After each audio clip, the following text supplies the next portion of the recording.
तू माझ्या बहिणीला सगळं काढून वाच करायचं इकून घे ना इकून सगळं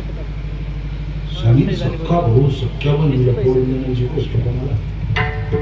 आपण सांगू आपण बहीण कशी पळून न्यायची आपली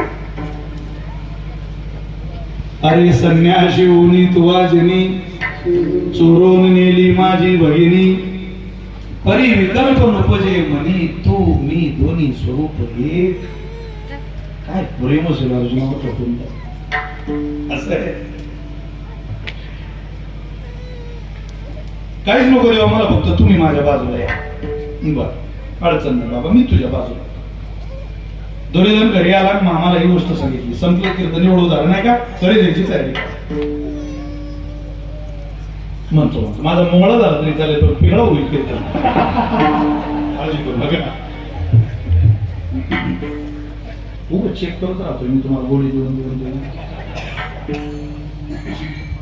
कोणाचा जरा त्रास होत असेल तुम्हाला पण ऊन पडलं याचा आनंद आहे खरं सांगतो तुम्हाला आमच्याकडे तुम्हाला काय सांगू आता केळी अशा झाल्या केळीचा अपार नुकसान आहे आपण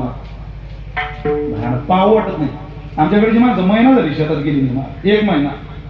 त्यामुळे होईल ते वाटोळ होते आता काय करायचं काय रोज रोज नद्या पाहिजे शेतात नवीन नदी रोज नवीन नदी काय काल आहे हा तरी अजून पाऊस म्हणतोय मी पुन्हा येईल पाऊस आता काय येतो बापा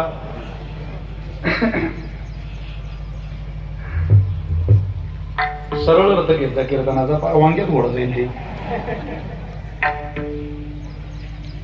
शकुनीला सांगितलं की आपलं वाटप झाली आणि देवाला आपल्या बाजूनं यायची इच्छा होती पण दुर्योधन म्हटलाय एकटा घेऊन काय करतात संख्याला महत्व आहे निवडणुकीत मतदानाला महत्व आहे संख्या आपल्या बाजून घेतली सैन्य घेतलं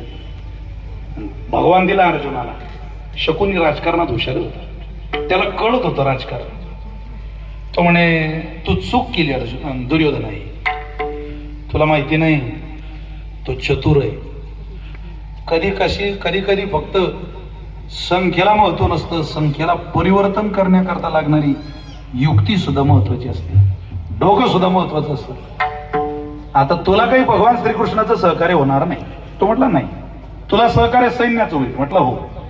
आणि कृष्णाचं सहकार्य कोणाला होईल म्हटले अर्जुनाला मग आता मला भीती वाटते अर्जुना तू एक काम कर जरा काय